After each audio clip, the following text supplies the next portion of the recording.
temporary protected status. Well, Margaret, but thank you, Senator. We have so much to get to. Margaret, I think it's important because we're going to turn out of the economy. Thank you, Margaret. The rules were that you guys weren't going to fact check, and since you're fact checking me, I think it's important to say what's actually going on. So there's an application called the CBP One app, where you can go on as an illegal migrant, apply for asylum or apply for parole, and be granted legal status at the wave of a Kamala Harris open border wand. That is not a person coming in, applying for a green card and waiting for 10 years. That is the facilitation of illegal immigration, Margaret, by our own leadership. Thank you, Senator, for describing the legal process. We have so much to get to, Senator. Those laws have been on the books since 1990. Thank you, gentlemen. The CBP One app has not been on the books since 1990. It's something that Kamala Harris created, Margaret. Gentlemen, cut them off. The audience can't hear you because your mics are cut. Oh, they can. We have so much we want to get to. Thank you for explaining the legal process.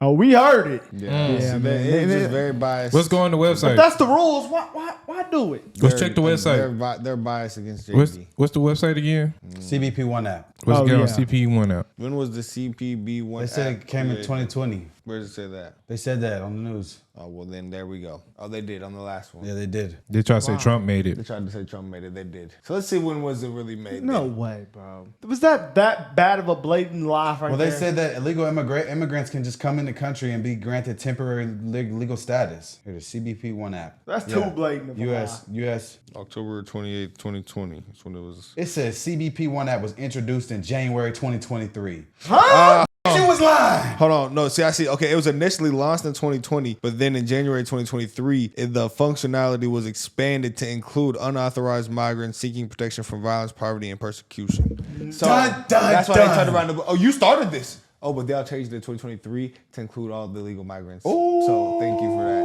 Debunked. Shout out to them. This is the shout out to them Cartier we family debunk boys. things, y'all. Shout out That's to what them we do. family boys. So stop playing with us. They forget people got this in their hands nowadays. That's crazy. Yeah, bro.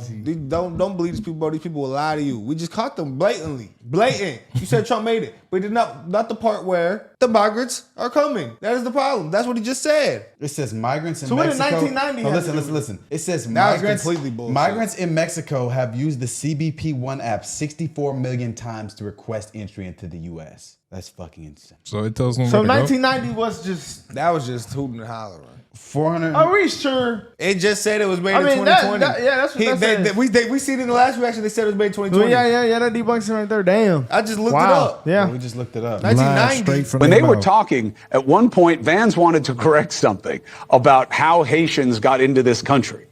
And he was right, and the moderators wouldn't let him correct it. It's very interesting.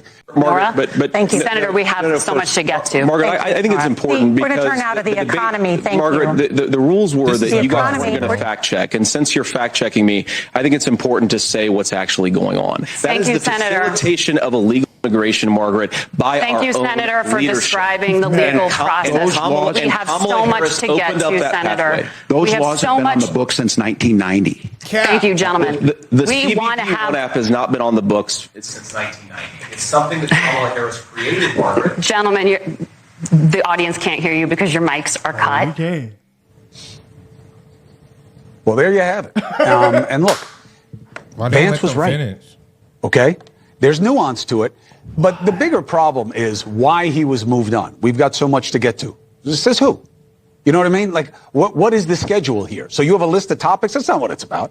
It's about how the American people can access these two men and the two theories and the narratives, and you got to let them have their speak, because now Chris, you created a story where you're the problem. That's what I said. Hey, Chris! Wow, that's what I said, Chris. Wow. That's what I said. Like, when people like Chris is a patriot, and they confirm, but they repeat what we say in a logical way and make you realize you're not tripping. We're not tripping. Because I said, isn't the debate the point for them to explain their positions and explain where they're coming from? Is that not the point of the debate? And then when he started doing that, they muted him. And they say he's crazy. Then they say he's mansplaining. What? So Margaret basically was a strategic advisor for the anti-Trump Lincoln Project in 2020. Her husband. Or her husband. Man, that was crazy, dog. Your husband and you. That's crazy. What? The Grim Reapers. That's crazy, that is insane, bro. If this is true, if this right here is true, hey, that might be. Once they make you feel like you're not crazy, it's like that's worse than the AKA one to me. It's like, damn, dog.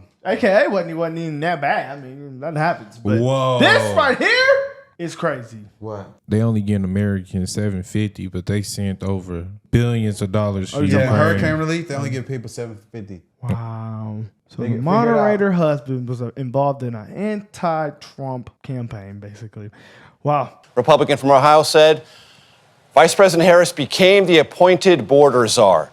This could be a semantic issue for some people. We rate it.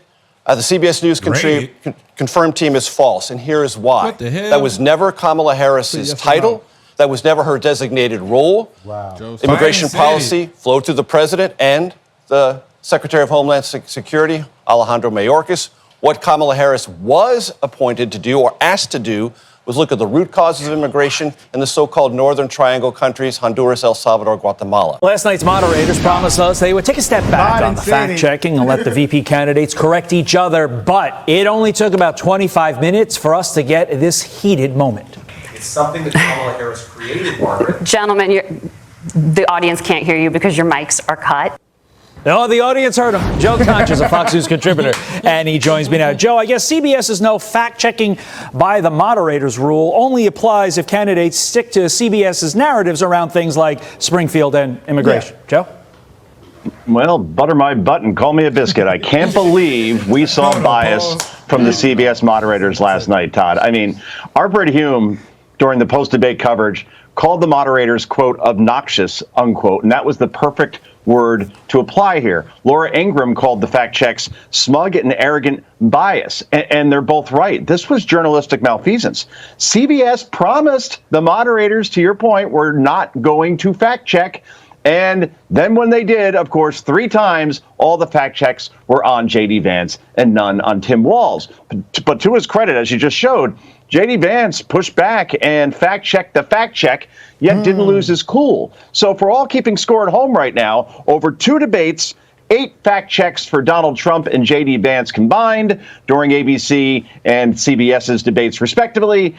0 fact-checks of Kamala Harris and Tim Walz on the same 2 networks, in case you're wondering about the whole smug and arrogant bias thing. Propaganda, man. Some people can't see crazy, it. bro. It's crazy, mind control. It's crazy, bro, because when you really break down what really went down versus what was presented to you by the other news stations where they present their opinion as fact, and you break down what it was as someone who really just watched it and digested it, you realize you're not tripping. You realize that they're trying to get you to think something. They be having me think I'm going crazy. Like, we just seen 3 different news. We just seen 2 different news sources. Am I tripping? And they just repeated what we said before we even watched them. Like, that's crazy. Yeah. I can't believe them people once they try to tell me that a man could be a woman. Okay, yeah, you're right. Yeah, I've been saying every time that come up every day when I wake up. I'm sorry, I said I it. should stop arguing. I say it every day.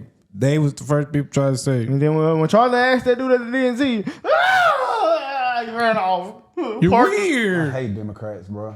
I don't hate them. I dislike them. Was screaming at Vivek. Yeah, we shouldn't. Hey man, I ain't gonna go too far. So, what was your personal reaction when you heard that CBS News is forbidding the moderators of tomorrow night's debate from doing any fact-checking? Well, look, unfortunately, CBS is in a tough spot because if they allowed that, it would mean that their moderators were fact-checking all night, given J.D. Vance and the lies that he is going to spew on stage. But what I will say is that it's unfortunate that we have to have conversations like this because of the type of lying and discord that Donald Trump and J.D. Vance bring to our political system. But I think that Governor Walz is going to be prepared not only to hold J.D. Vance accountable for the lies that he continues to spew while he is doubling down on Donald Trump's divisive agenda, he is also going to be prepared to talk about his vision for this country alongside Vice President Harris to usher in a new way forward that all Americans can not just get by, but to get ahead. And so Governor Walz will be ready. That's like asking, we're playing whatever team, ask the opposite coach, do you think y'all are going to win? Oh, yeah, man, we're going to win.